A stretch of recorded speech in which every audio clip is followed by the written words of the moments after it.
السلام علیکم ورحمۃ اللہ وبرکاتہ۔ محترم سامعین و ناظرین، حکیم محمد ضیاء مطب ابن طبیب آپ کی صحت کے حبیب کی جانب سے آپ کی خدمت میں ایک بار پھر حاضر ہوں ایک نئے ٹاپک کے ساتھ۔ آج کا ٹاپک ہے، کسی دوست نے سوال لکھ کر بھیجا جی کہ آپ قبض پر تفصیلی ویڈیو بنائیں۔ ایلوپیتھک میں قبض کا خاطر خواہ کوئی علاج نہیں کیا جا رہا، تو آپ طب یونانی کی روح سے قبض کی حقیقت کو بیان کر دیں۔ سامعین محترم، سب سے پہلے جیسا کہ آپ کو معلوم ہے، میں ماڈرن میڈیکل سائنس کو ساتھ ضرور رکھتا ہوں، تاکہ اس کی جو اونچائیوں کا ایک ہوا پھیل چکا ہے، ماڈرن میڈیکل سائنس جی، فلاں ڈاکٹر جی، فلاں اسپیشلسٹ معدہ و جگر جی، یہ سب تیر تکے ہیں، ان کے پاس کوئی علاج نہیں ہے۔ ایلوپیتھک قبض کے علاج میں 100% ناکام ہو چکی ہیں۔ حد سے زیادہ جب یہ کوشش کریں گے تو قبض والے مریض کا یا پیٹ چاک کر کے آنتوں کا آپریشن کر دیں گے، اس سے تھوڑا کم درجے کا علاج کریں گے تو یہ انسان کا انیما کر کے اس کی آنتوں میں تیزابی مادے پھینک کر یا الکلائن کے مادے پھینک کر یہ پخانے کو وقتی طور پر لے آتے ہیں۔ اس سے بڑھ کر پوری میڈیکل سائنس کو میرا چیلنج ہے، کوئی ڈاکٹر بڑے سے بڑا معدہ اسپیشلسٹ ہو یا جگر اسپیشلسٹ ہو، وہ علاج نہیں کر سکتا۔ یہ ناکام اس لیے ہیں کہ ماڈرن میڈیکل سائنس جو ہے یہ فطری علاج سے لاکھوں میل دور ہے۔ فطرت کے قانون سے، یعنی سردی، گرمی، خشکی، تری کو نہ مانتے ہوئے اور اس کو نہ سمجھتے ہوئے، اس قدرتی علم سے دور ہو کر علاج قبض میں آج تک نہ بلد اور جاہل ہیں، اور نہ ہی ماڈرن میڈیکل سائنس انسانی جسم کی قوتوں سے واقف ہے۔ انسانی جسم کے اندر کچھ ایسی قدرت نے قوتیں رکھی ہیں، جیسا کہ میں مثال کے طور پر آپ کو بتا دیتا ہوں۔ قوت دافعہ ہے، قوت ماسکہ ہے، قوت جاذبہ ہے، قوت باصرہ و دیگر وغیرہ وغیرہ اقسام قوت کی۔ اب ماسکہ کا کام ہوتا ہے کھائی ہوئی غذا کو کچھ عرصہ کے لیے جسم میں روک رکھنا، جمع کرنا، اس کو ذرا روکنا تاکہ معدہ اس پر اپنے انزائمز اور تیزابات ڈال کر اسے تحلیل کر دے۔ قوت جاذبہ جو ہے یہ اس کھائی ہوئی غذا سے جو اچھے عناصر ہوتے ہیں، جو اچھے منرل ہوتے ہیں، جو اچھے وٹامن ہوتے ہیں، جو طاقت اور صحت کے لیے ضروری چیزیں، ان کو اپنے خون میں جذب کر لیتے ہیں، یہ قوت جاذبہ ہے۔ اور قوت دافعہ جو ہے یہ کھائے ہوئے غذا کے فضلے کو جسم سے بذریعہ آنتوں کے، بذریعہ پسینے کے، بذریعہ پیشاب کے، بذریعہ منی، اور عورتوں میں دودھ اور حیض، یہ بھی فضلہ کہلاتا ہے، اس کو قوت دافعہ خارج کر دیتی ہے۔ حقیقی طور پر قوت دافعہ زیادہ تر جو لفظ استعمال ہوتا ہے میرے بہن اور بھائیوں، وہ پخانے کے آنے پر، اس کے دفع ہونے پر استعمال ہوتا ہے، اور یہ وہ فطرتی اور قدرتی باتیں ہیں جن سے آج تک ماڈرن میڈیکل سائنس ہزاروں میل کی دوری پر ہے، اور اسی وجہ سے یہ قبض کا علاج نہیں کر سکتے۔ یقین جانیے، اگر یہ قبض کا علاج صحیح نہیں کر پائیں گے تو ہیپاٹائٹس زندگی میں کبھی یہ ختم نہیں کر پائیں گے۔ ہیپاٹائٹس کی جتنی اقسام ہیں، سی یا بی، آگے آ جائیں، بواسیر ہے، فشر ہے، کینسر ہے، امراض جلد ہیں، سورائسس ہے، دیگر اس قسم کی بیکٹیریل جتنی امراض ہیں، یہ قبض سے ان کی ابتدا ہوتی ہے اور جراثیم بعد میں بنتا ہے۔ یہ آپ یاد رکھیے گا، جس وقت تک مریض تڑپتا ہوا خود اظہار نہ کرے کہ پروفیسر صاحب مجھے بہت شدید قبض ہے، اس وقت تک ان کے بڑے بڑے پروفیسر، ڈاکٹر، اسپیشلسٹ معدہ و جگر و آنتیں، خصوصاً عفان کیسر جیسے، کبھی بھی مریض کو خود جج نہیں کر سکتے کہ تمہیں قبض ہے یا نہیں ہے۔ زیادہ سے زیادہ قبض کے لیے یہ کیا کریں گے، اگر کوئی مریض اظہار بھی کر دے گا تو یہ کہیں گے جی کہ آپ فائبر کی چیزیں استعمال کریں۔ اب فائبر کیا ہے؟ سامعین محترم، ماڈرن میڈیکل سائنس نے فائبر کی دو اقسام بیان کی ہیں۔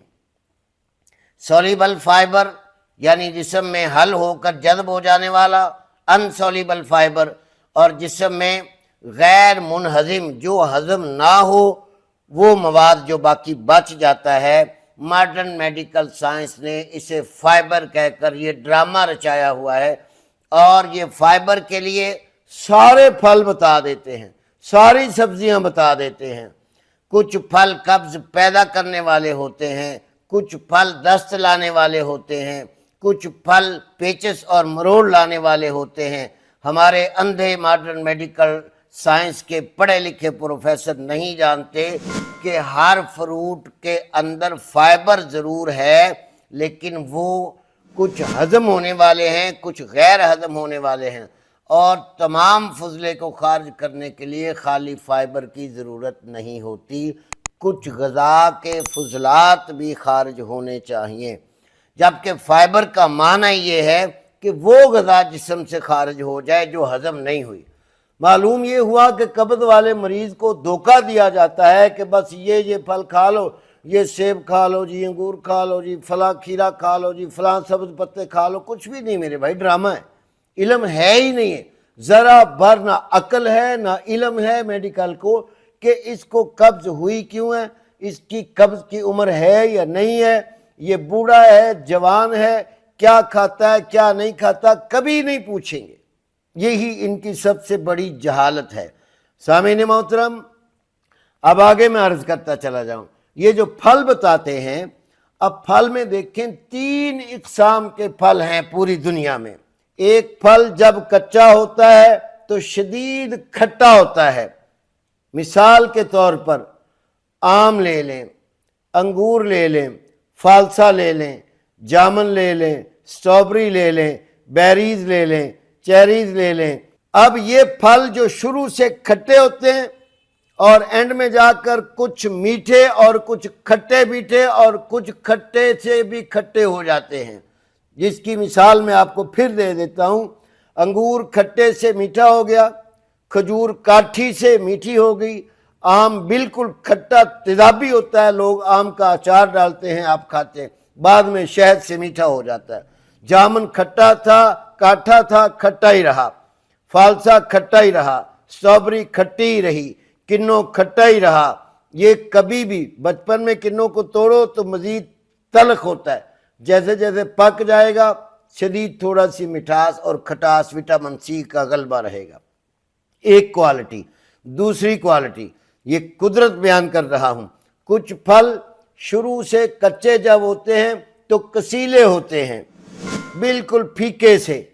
اب آپ گرمے کی مثال لگا لیں، سردے کی مثال لگا لیں، تربوز کی مثال لگا لیں، خربوزے کی مثال لگا لیں، دیگر اس قسم کے پھل آپ سوچئے گا، وہ شروع میں کسیلے ہوتے ہیں پھیکے سے، جب پک جاتے ہیں تو شدید میٹھے ہو جاتے ہیں۔ تیسری کوالٹی وہ پھل ہیں ان کو جیسے ہی پکتے ہیں کوئی پھل ان کے پھیکے رہ جاتے ہیں، کوئی تھوڑا سا ذائقہ مٹھاس میں لے جاتے ہیں، جس کی مثال آپ میٹھی گاجر لے لیں، آپ مولی لے لیں۔ مولی کے کتنے ذائقے ہیں، کوئی اچھی میٹھے ذائقے کی ہوتی ہے، کوئی شدید کڑوی ہوتی ہے، کوئی شدید چرپری ہوتی ہے، کوئی شدید تیزابی ہوتی ہے۔ رنگ مولی کا ایک جیسا ہوگا لیکن ذائقہ اللہ نے ڈالا ہے، فطرت اللہ نے اس کی بنا دی ہے کہ یہ تیزابی ہے، یہ گرم تر ہے، یہ کڑوی شدید ہے، یہ گرم خشک ہے، شدید پھیکی ہے، یہ گرم تر ہے یا تر گرم ہے۔ سامعین محترم، اب آپ نے دیکھا کہ خالی فائبر بتانے پر ماڈرن میڈیکل سائنس کو پھلوں کا بھی علم نہیں ہے اور سبزیوں کا بھی علم نہیں ہے۔ نیور کہ یہ لوگ ذائقہ دیکھ کر بتا دیں کہ خون میں کیا ہوگا، کیمیائی عمل کیا ہوگا، مشینی عمل کیا ہوگا، کون سے کیمیکل بنیں گے، کون سے کیمیکل کا ریئیکشن ہوگا، ان کے نتیجے میں کون سا نمک بنے گا، وہ نمک دل کو طاقت دے گا یا دماغ کو طاقت دے گا یا جگر کو طاقت دے گا، دنیا کا کوئی میڈیکل والا ڈاکٹر نہیں بتا سکتا۔ سنیے، یہ ماڈرن میڈیکل کی قبض کی ایک کہانی تھی جو میں نے آپ کے سامنے رکھی، اور 3 باتیں میں آپ سے ذکر کرتا ہوں۔ میرے چینل پہ چلے جائیے، اس میں فیڈ بیک دیکھیے۔ ایک بچہ ہے بصیر پور سے آیا ہوا، اس کا اکاڑے والے ڈاکٹر پیٹ کاٹ کر اس کا آپریشن کرنے لگے تھے، کسی دوست نے میرے ہاں بھجوا دیا، اس کی پوری ویڈیو موجود ہے، میرے فیڈ بیک میں جا کر دیکھ لیجئے وہ کیسے بچہ آج تک ٹھیک ہے۔ ایک بچہ ہے ابراہیم نام کا، لیا سے، سینکڑوں ڈاکٹروں سے علاج کروا چکا تھا قبض کا، اس کی قبض نہیں جاتی تھی، اس کی بھی میرے فیڈ بیک میں ویڈیو پڑی، آپ تسلی سے سن لیجئے۔ اور ایک میرے ذاتی شہر کی کہانی، میرا جاننے والا سید ذات کا لڑکا نیاز شاہ نام تھا، اللہ اسے جنت الفردوس میں اعلیٰ جگہ دے، میرا ہم عمر تھا، بیمار ہوا، پیٹ میں درد ہوا، اکاڑے گیا، اکاڑے والوں نے لاہور ریفر کیا، لاہور والوں نے چند گھنٹے لگا کر بتایا جی کہ آنتوں کا آپریشن ہوگا، سدھے بن گئے، کہا جی آپریشن کے لیے انگوٹھے لگا دو، انگوٹھے لگا دیے، انگوٹھے لگانے کے 1.5 گھنٹے بعد آپریشن کر کے بندہ مار کے ہاتھوں پکڑا دیا، 1 بیوہ اور 8 بچے وہ چھوڑ گیا۔ یہ بتائیں مجھے ماڈرن میڈیکل سائنس ایسا کیوں کر رہی ہے؟ جس چیز کا علم ہے ہی نہیں وہاں ہاتھ ڈال کر انگوٹھے لگا کر لاشیں ہاتھ پکڑانا تھوڑا ماڈرن میڈیکل سائنس ہے؟ آپ جواب دے دے بھئی جہاں مرضی لے جائے، ہم بندہ نہیں مار سکتے۔ یہ جو انڈوسکوپیاں کرتے ہیں نا، انڈوسکوپی، کیمرہ منہ میں ڈال دیا یا نیچے سے کیمرہ ڈال دیا، اب یہ بتائیں انڈوسکوپی سے کر کیا رہے ہیں کہ اندر کی انفارمیشن دیکھنی ہے، اس کے معدے میں سوزش ہے، اس کے معدے میں فلاں ہے، اب ہم اس کی انڈوسکوپی کر لیے، سوزش آ گئی ہے، اب آگے خرچہ اور بڑھائیں گے۔ کیا خرچہ بڑھائیں گے جی؟ اب اس کی بایوپسی کرنی ہے، اب اس کے پیسز لینے ہیں معدے سے۔ ڈاکٹر عفان کیسر کی ایک ویڈیو آئی پڑی ہے، ان کی جتنی بھی نیوٹریشنز ہیں اور ان کی جتنی بھی الٹرا ساؤنڈ کرنے والی یا ان کی انڈوسکوپی کرنے والی، ان کی ایک چھوٹی سی ویڈیو آئی پڑی ہے، میں آپ کو دکھاؤں گا کہ ان کے پاس ایک بندہ آیا، اس کی جناب انہوں نے انڈوسکوپی کی، انڈوسکوپی میں کیا فرمایا ڈاکٹر صاحبہ نے کہ جی اس کے معدے میں انفلومیشن ہے، اب ہم ان کی بایوپسی کر کے ان کے پیسز لے کے دیکھیں گے کہ کیا ان کو آگے کیا مسئلہ ہے۔ اب جب اندھی بھال کر کے اور اسی ویڈیو کے نیچے کمنٹ آپ پڑھیے، ایک نوجوان نے کمنٹ کیا کہ بیڑا گرک کر دیا میرے انڈوسکوپی کر کے، مجھے کوئی کالا پخانہ نہیں آ رہا تھا، کچھ بھی نہیں تھا، پھر بھی انہوں نے مجھ سے پیسے جھاڑے، انڈوسکوپی کر دی، دوائیاں دے دی، مجھے کوئی فرق نہیں پڑا۔ سامعین محترم، یہ بڑے دکھ کی بات میں کرتا ہوں، اور یہ باتیں میں اس لیے کرتا ہوں کہ ہمارا حق نہیں ہے اپنے فن کا دفاع کرنا۔ ڈاکٹر شر بازار کہہ کر حکیموں کو بکواسات، حکیم جھوٹ بولتے ہیں، یہ لوٹتے ہیں، کہہ سکتا ہے، ہم نہیں کہہ سکتے کہ یہ ڈاکو زیادہ ہیں، ڈاکٹر کم ہیں۔ حد سے زیادہ ڈکیت اس دور میں اگر کسی نے دیکھنا تو وہ ڈاکٹروں کو دیکھو، وہ ڈاکو ہیں۔ دنیا کا کوئی معدے جگر کا اسپیشلسٹ ڈاکٹر جب تک قبض کا علاج نہیں کر پائے گا، جگر معدے کا ککھ بھی نہیں کر سکتا، سب فراڈ ہے۔ انڈوسکوپیاں آ گئی، بایوپسی آ گئی، ٹیسٹ آ گئے، لیور کے ٹیسٹ آ گئے، سب پیسہ کمانے کی مشینیں ہیں، کوئی علاج نہیں ہے۔ جی ہاں، اب سامعین محترم آتے ہیں طب یونانی کی طرف۔ آپ کہیں گے حکیم صاحب بڑے جوشیلے ہو جاتے ہیں، آپ یقین جانیں ان کی کہانیاں قصے سن سن کر نا دماغ پھٹ جاتا ہے۔ اب یہ قبض کیا ہے کہ کھائی پی غذا کے فضلے آنتوں نے روک لیے۔ طب بتا رہی ہے کہ کھائی پی غذا کے فضلے آنتوں میں رک گئے۔ اب ان کے رکنے کی وجہ جب تک نہیں معلوم ہوگی، طب یونانی میں کوئی طبیب جو سمجھدار طبیب ہے، میں ڈاکٹر عفان جیسے طبیبوں کی بات نہیں کر رہا، وہ ڈاکٹروں میں جاہل ہیں اور ہزاروں طبیب بھی طبیبوں میں جاہل بیٹھے ہیں جو صرف تمہ، جمال گوٹا، ریڑھ بیڑا، حاملہ دے کر دنیا سے جان چھڑاتے ہیں، وہ بھی بیماریاں بڑھاتے ہیں۔ یہ یاد رکھیے گا جب تک پتہ نہ چلے قبض کیا ہے۔ اب آگے آ جائیے، طب یونانی میں قبض سے پہلے میں کچھ گزارشات عرض کرنا چاہتا ہوں کہ انسانی معدے میں 3 حالات بیماری کی صورت میں ہوتے ہیں۔ ان تینوں کیفیات کے درمیان میں جب بندہ رہے تو اسے طبیعت معتدل کہا جاتا ہے۔ جس شخص کو روزانہ روٹین کے لحاظ سے 24 گھنٹوں بعد ایک دفعہ بافراغت پخانہ آ جائے، وہ بندہ قبض کا مریض نہیں ہے، وہ بالکل پرفیکٹ، اس کا معدہ جگر آنتے سب کام کر رہا ہے۔ نمبر 1 اسہال یعنی پتلے دست، جسے ہماری ماڈرن میڈیکل سائنس موشن کہتی ہے۔ اور یہ بھی میں آپ کو بات بتاؤں، ان کو موشن اور پیچس، اسہال اور دست یعنی پیچس اور مروڑ میں بھی کوئی تمیز نہیں ہے، ذرا بھر تمیز نہیں ہے۔ جو بندہ گیا کہے گا جی مجھے موشن لگے ہوئے ہیں، اس نے یہ نہیں دیکھنا یہ موشن پیچس والے ہیں، مروڑ والے ہیں، درد والے ہیں یا پانی والے ہیں۔ اچھا موشن لگا، لیٹو، ڈرپ لگاؤ جی، ڈرپ سب سے پہلے لگے گی، پتہ نہیں ہے کہ پانی پہلے بڑا ہوا ہے یا کم ہے۔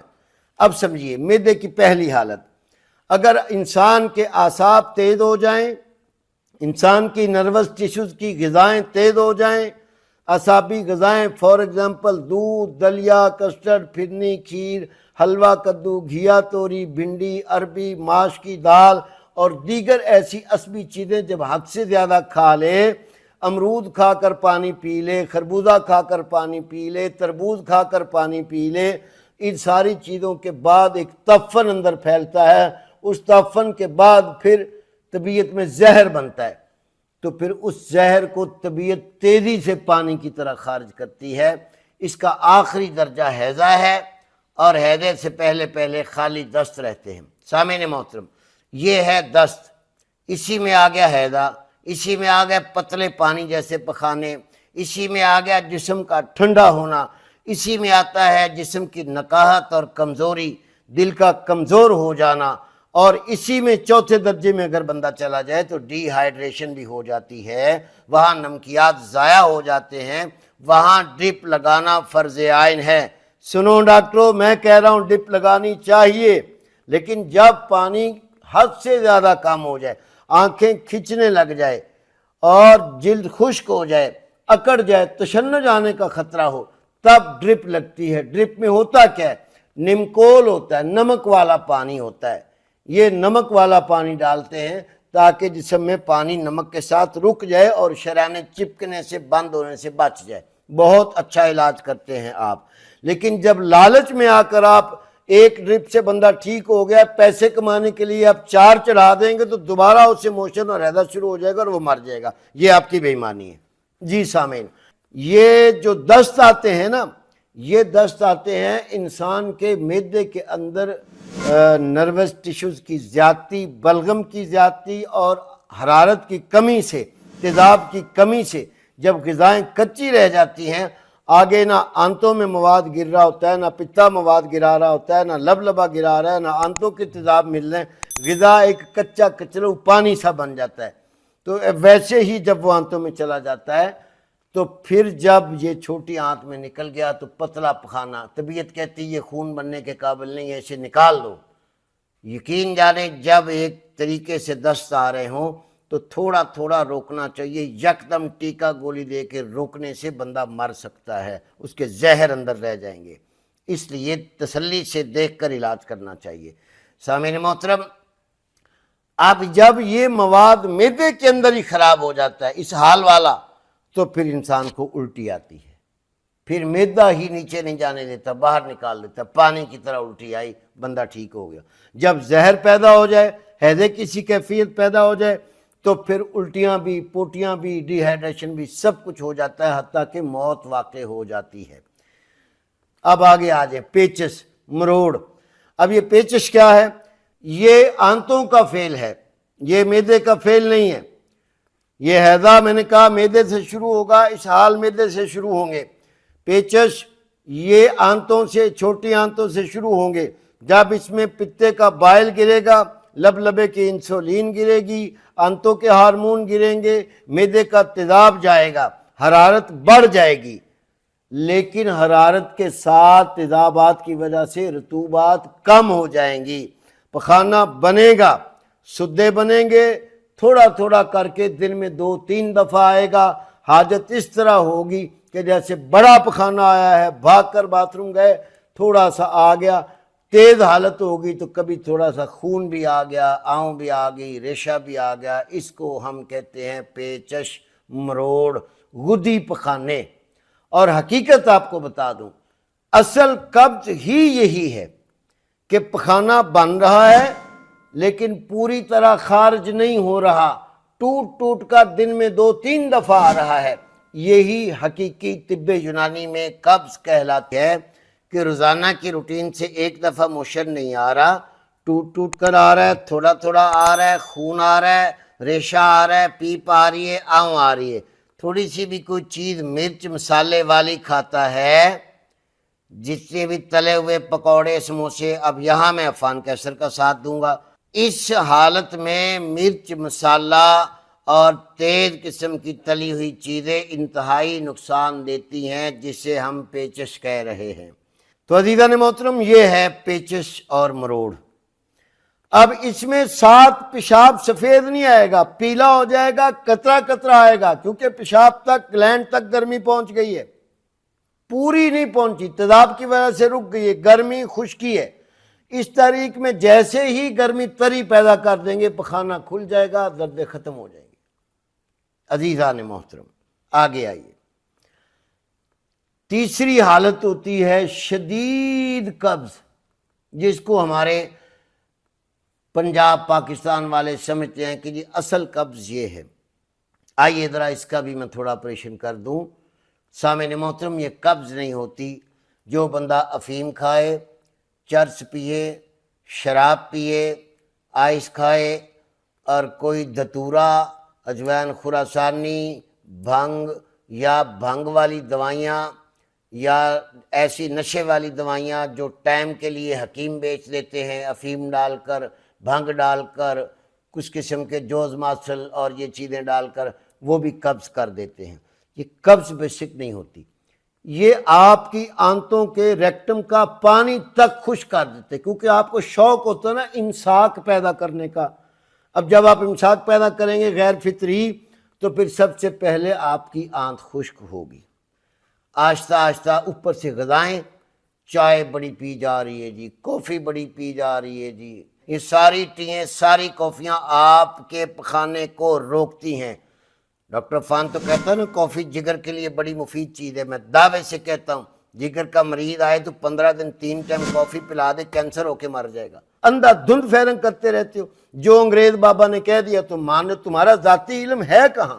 باتیں حکیموں کو کرتے ہو، کسی ایک حکیم کے دھکے تم لوگ چڑھے نہیں ہو، جاہلوں کو تم دیکھتے ہو، جاہلوں کو سنتے ہو، وہ بھی بیچارے بیٹھے ہوتے ہیں، بڑا ہو جائے گا، چھوٹا ہو جائے گا، یہ ہو جائے گا، موٹا ہو جائے گا، لمبا ہو جائے گا، ان کی باتیں سن کر تمہیں موقع ملتا ہے بات کرنے کا، آؤ نہ بات کرو۔ پیٹ چیرے جا رہے ہیں جی، آنت کاٹ کے تھیلی پکھانے والی دی جا رہی ہے، یہ علاج کرتی ہے ماڈرن میڈیکل سائنس۔ سامعین محترم، نشہ کرنے والا قبض نہیں ہوتی، ری، ہوا، نفخ، بے چینی، اضطراب، نیند کی کمی، حد سے زیادتی میں بواسیر، فشر، خشکی کی انتہائی زیادتی ہو کر آپ کا مواد اندر ہی سڑ جاتا ہے۔ پھر زور لگا لو پخانہ نہیں آئے گا، کلنج ہو جائے گی، آپریٹ کرنا پڑے گا۔ ہاں، اگر کسی عقل مند طبیب کے پاس چلے گئے تو بغیر انیمے کے بھی آپ ٹھیک ہو جائیں گے۔ سامعین محترم، یہ میرا حق تھا جو میں نے آپ کو بتلا دیا۔ سنیے آخری باتیں۔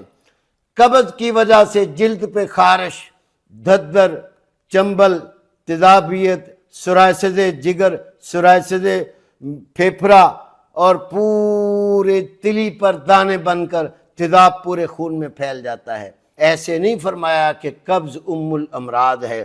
سامعین محترم، جس طرح پیشاب بیک فلو مار کے گردے خراب کر سکتا ہے، جگر خراب کر سکتا ہے، کینسر کر سکتا ہے، اسی طرح سڑا گلا پخانہ اگر نہیں آ رہا، اس کے گندے گیسز اور اس کی گندی جو ہوائیں پورے خون میں شامل ہو کر آپ کی پوری روحوں کو خراب کر دیتی ہیں، روح حیوانی خراب، روح نفسانی خراب، روح طبعی خراب، روح عصبی روح بھی خراب، سب روحیں خراب، متعفن، بدبو۔ آپ بدبو میں رہ سکتے ہیں، فوراً ناک پہ ہاتھ رکھ لیتے ہیں۔ تو جب یہ گندے مادے سڑے گلے، ان کی ساری سڑون دماغ تک نہیں جاتی، تو سامعین محترم، اپنی تشخیص کروا کر کسی اچھے طبیب سے اپنا مشورہ کر کے اپنے معدے کا علاج کروائیں۔ آپ کا معدہ ٹھیک تو انشاءاللہ 90% آپ کی امراض ٹھیک۔ سامعین محترم، یہ تھی وہ مختصر اور جامع کلام۔ میں اب اس سے مختصر کر نہیں سکتا، کیونکہ میں نے ایک جھنجٹ یہ بھی چھیڑا ہے نا کہ میں نے ایلوپیتھک کو بھی چھیڑنا ہے، میں نے ان کو بھی ٹیکے لگانے ہیں۔ کہ بھائی یہ آپ کا طریقہ علاج ہے، یہ ہمارا طریقہ علاج ہے۔ اب فیصلہ میری عوام کمنٹ میں کیا کرے، میرا دل بڑھا دو یار، میرا حوصلہ بڑھاؤ، میرا ساتھ دو، حق کی بات کر رہا ہوں تو حق کا ساتھ دو۔ تو سامعین محترم، یہ چند المیے تھے جو میں نے آپ کے سامنے رکھے ہیں، باقی آپ مجھ سے زیادہ واقف ہیں، اور مزید اگر کسی دوست نے کچھ پوچھنا ہو تو وہ کمنٹس کر لیا کرے۔ السلام علیکم ورحمۃ اللہ وبرکاتہ۔